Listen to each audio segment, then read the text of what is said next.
What happens when one unexpected medical event changes the entire direction of your life and the person you thought you were? I'm Kiley Como, legal nurse consultant here at Shane Smith Law, and this is Mind Matters, Navigating Head Injuries and Concussions, where we explore traumatic brain injury from every angle, medical, legal, and lived experience. Today, I'm joined by Kim Jutus. Kim is a survivor of a ruptured brain aneurysm and later a severe concussion. She's a powerful advocate for brain injury survivors. She's a radio host and an author. Kim's story is one of life before brain injury, the game-changing event that altered everything in the process of moving forward while learning to live in a very different reality. In this episode, we're going to hear about what life was like before Kim's injury, what happened, and how brain injuries shaped her life since. Kim, it's really good to have you on the show with us today. Thank you so much, Kiley. I appreciate the offer and glad to be here. Anywhere you can help raise awareness and advocate is a good thing. Couldn't agree more. That's the whole point of the show here, is to find people like yourselves that are, powerful voices out there that can bring not just knowledge but reality, honesty to these terrible injuries. Let's start at the bottom here, Kim. Tell our audience what life was like. A little bit about yourself. What life was like before your kind of sudden introduction to brain injury. Well, I was a financial consultant for 25 years, sold employee benefit packages and investment products, and was an independent broker. And that's what I did coming right out of the University of Nebraska. I went right to work, and that was my job. And I wasn't quick to get married and make that change. I was kind of, making my way in the world, finding my autonomy and having a really good time. And in January 9th of 1995, I was 35 years old and at the top of my game, physically, mentally, financially, socially. 35 is a really good age, don't you think? I do. I miss it. Yeah. Oh God. So do I, all these years later. But, yeah. Anyway, I was in the prime of my life. I had a physical 2 weeks before that came out. You're in perfect health. And one of the things I talk a lot about when I tell this is about miracles, or sometimes I refer to them as God winks, but things that, those last minute things that if they wouldn't have happened, the story would have ended in several spots. So January 9th, back before in 1994, I had landed the biggest case that I had ever written to go into effect January 1st. And it was obviously exciting. It was going to be the biggest commission that I had ever earned too. Nice. Ongoing, So this is important because I was financially taken care of. As we move on a minute, we're at January 9th now. And that case I closed at the end of 94, just went into effect January 1st. And I got a document after the holidays. I don't know about you, but I wasn't in a real hurry to get back to work. And I score, I had just gotten this. Ease back in. Yeah, I wanted to ease back in. So I kind of was going to bug out a little early. And so I told my assistant that I was going to get a paper signed at the new client's downtown, which was across town, and that I probably wouldn't be back afterward. And it was something I could have mailed or faxed or whatever, but that was my playing possum of getting out of there. And something that never happened. I mean, it really never happened. My dad called me, and he had just gotten his first cell phone for Christmas. The size of a shoebox. Right. It was 95 after all. So yeah. Yeah. We're talking 95. There was no social media.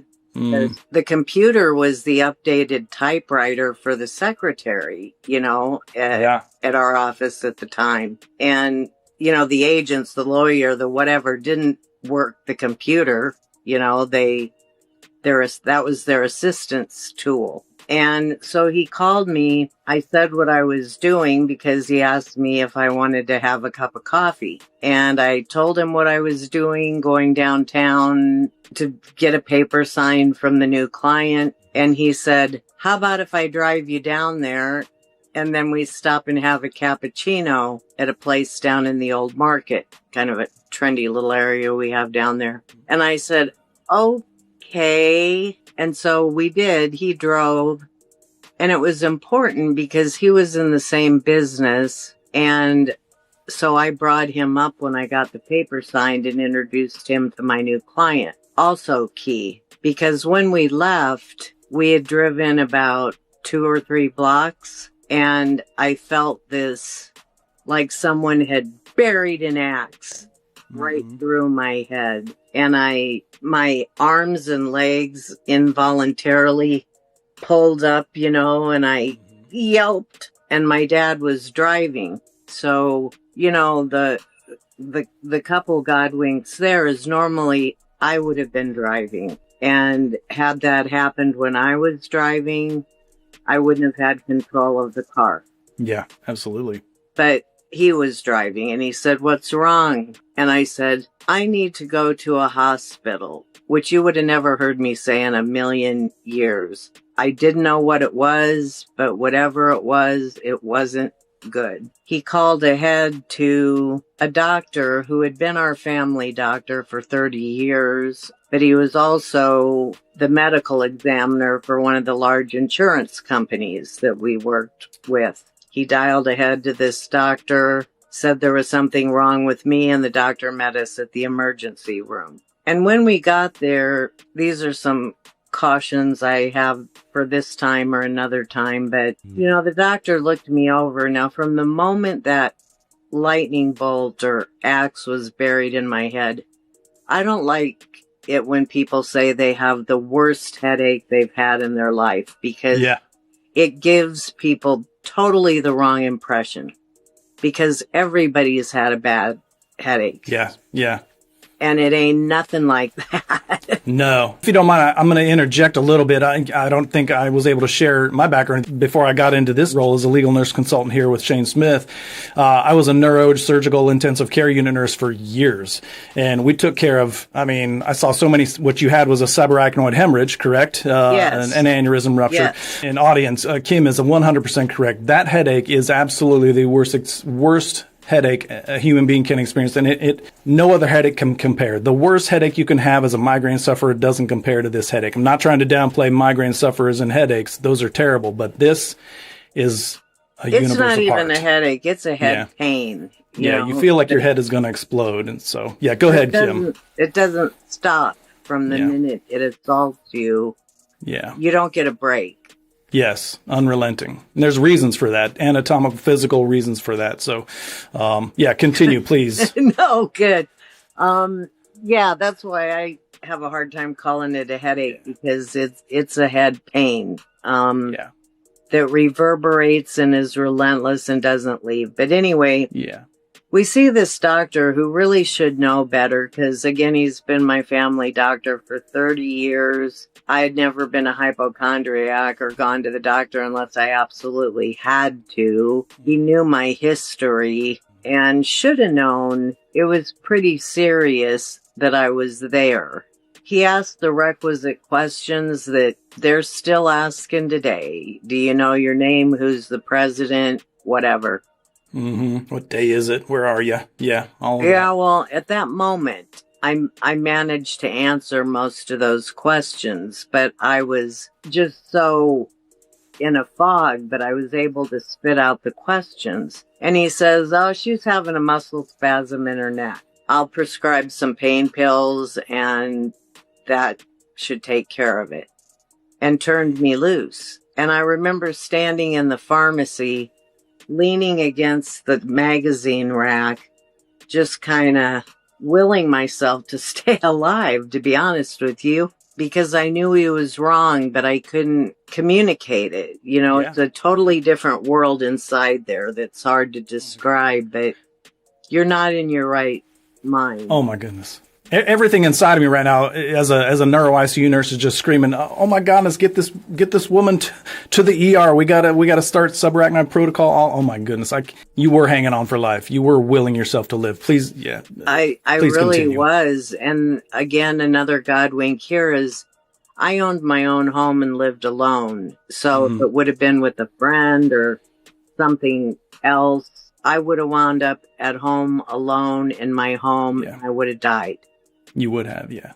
But what happened was my dad said, "Why don't you come over to our house until the medication kicks in and then we'll take you home?" I said, "Okay." So I went, because then all you want to do is take the pain pill and just make it stop. Just make it stop. And so when I got to their house, I started violently vomiting, and it was pounding even worse. It's no fun to be violently vomiting when your head feels like it's going to explode anyway. Yep. And so, this went on, and my mom wound up calling back the doctor, and by now we're getting into evening time. Okay. And the doctor... So we're talking hours here? Yeah. Okay. Yeah. Because at first, I took that medicine and I laid down for a little while, but you can't sleep. I was just struggling. Yeah.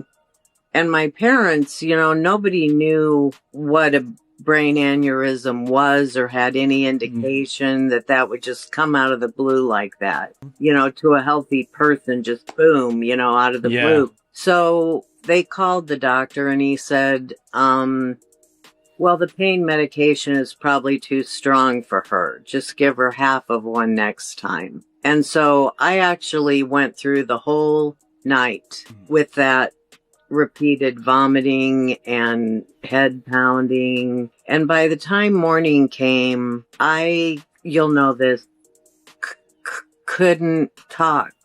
Yeah. And you'd had a stroke. Yes.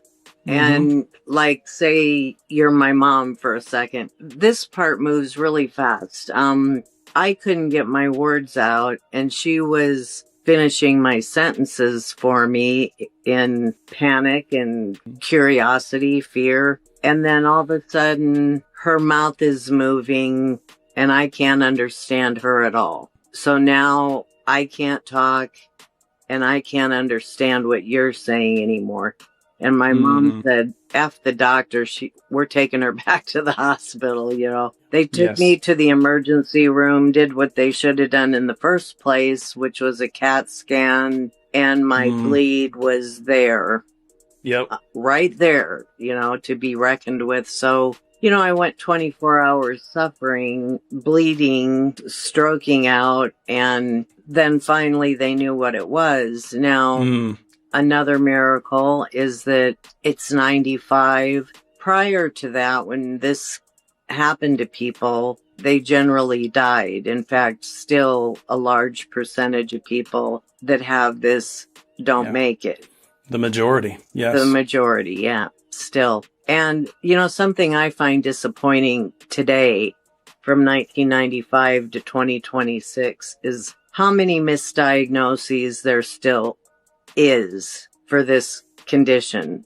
They don't immediately go to the CAT scan.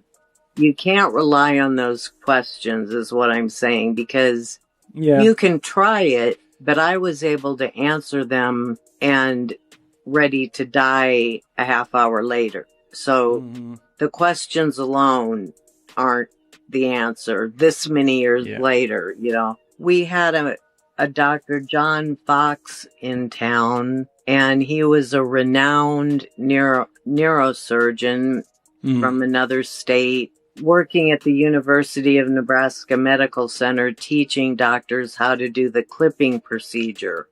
Yeah. And he had studied with a Swiss doctor, Dr. Yassergil, something like that, who was one of the pioneers of micro-neurosurgery, and as a matter of fact, created a couple of the tools, because you don't have a lot of area to work there. Not at all. And so the big tools you use for other surgeries don't work as effectively. Yeah. And for our audience, I want to interject. When we're talking about a subarachnoid hemorrhage, so you have a very fine network of arteries that go right around, proximate to the center of your brain, right around near your brain stem. So if you could imagine the brain stem, very critical part of the body, you've got this ruptured blood vessel. And now you're talking to go do surgery, microvessel surgery, putting a clip to stop the bleeding around that. So yes, very delicate, very dangerous surgery.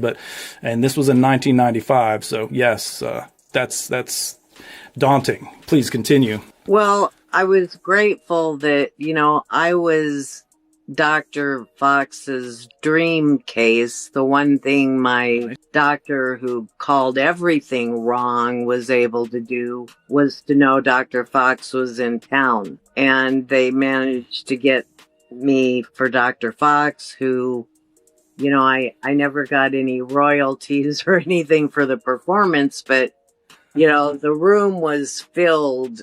The gallery was filled with young surgeons watching Dr. Fox do this procedure on me. Yeah. Before we go there, this is a Monday, January 9th, that this happened. Tuesday is when it was diagnosed. At that point, I was put in a coma. And then the doctor came to my parents and said, this is a really serious thing, and she's going to have surgery or she won't make it, and it's questionable even with making it, the degree of damage that there might be. And because the swelling is so bad, we can't do the surgery right now.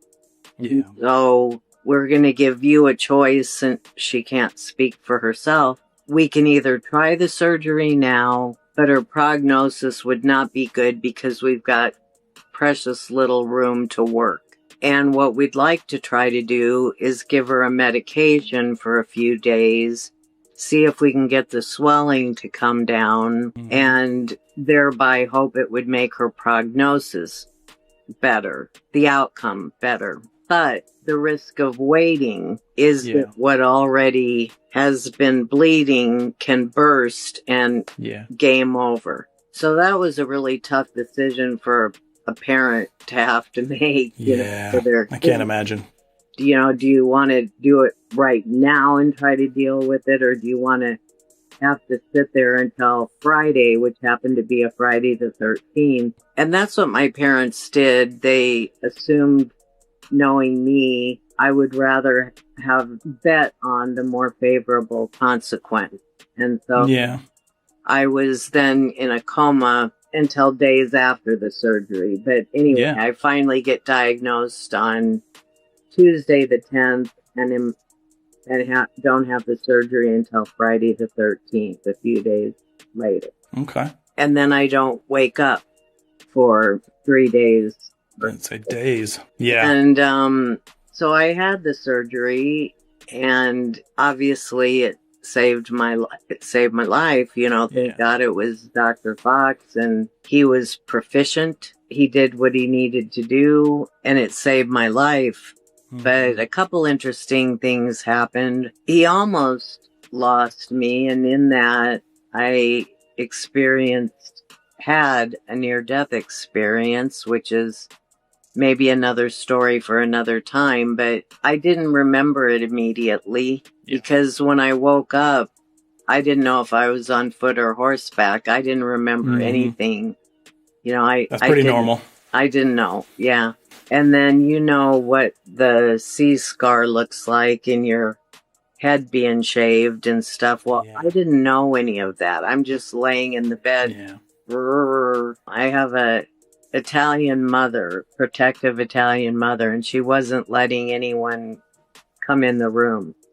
They really couldn't come in ICU anyway, Yeah, very restricted back then. And when I finally got moved to a room, she wouldn't let people come in. And a couple that I was friends with, she must have just gone to the bathroom or get a cup of coffee. Mom was just gone a minute. And these friends of mine, Deb and Lou, they're not friends anymore, came in to the room and said, "Oh my God." And I was like, "What?" Yeah. And she said, "Have you seen yourself?" And I said, no.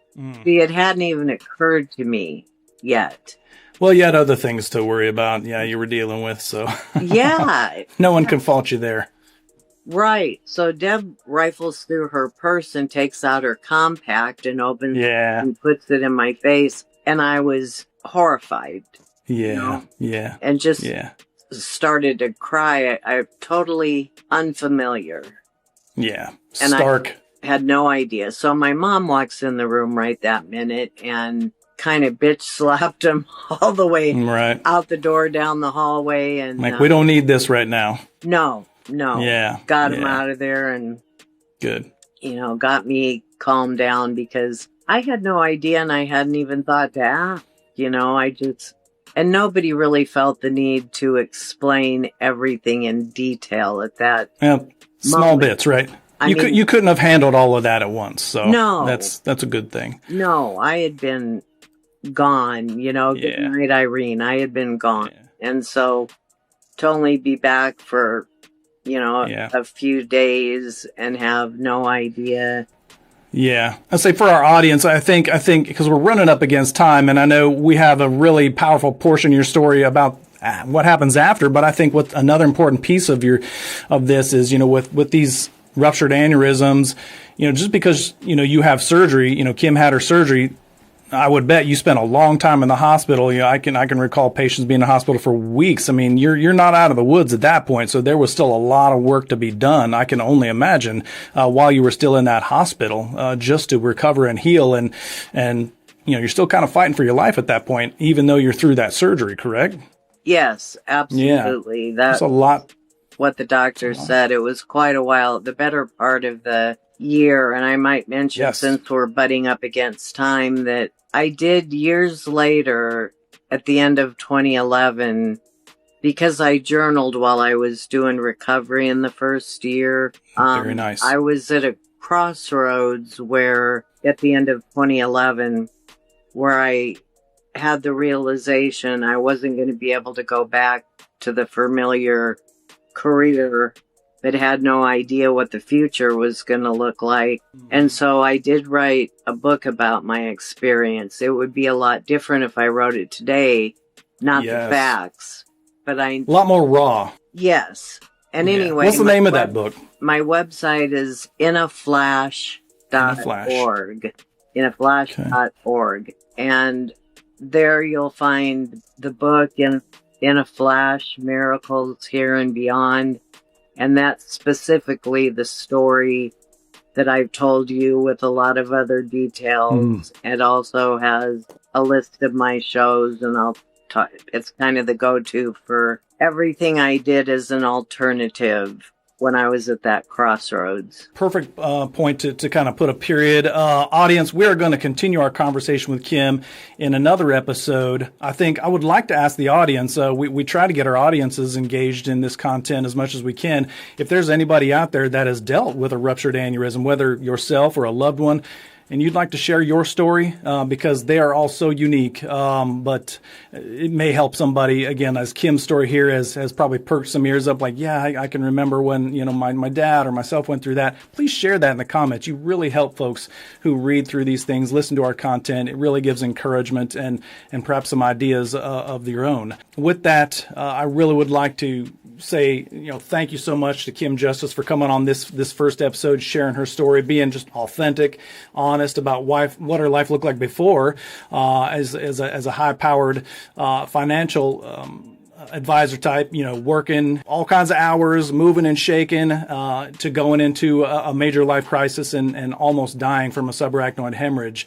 Her story is such a powerful reminder that these injuries, and their recovery, they're not always linear, right? And that the impact of these brain injuries can reshape life in some very profound and I'll say some beautiful ways, at times even. So I hope you come back for this next episode. It's going to be amazing. If Kim's story has resonated with you so far, as I said, we'd love to hear your comments.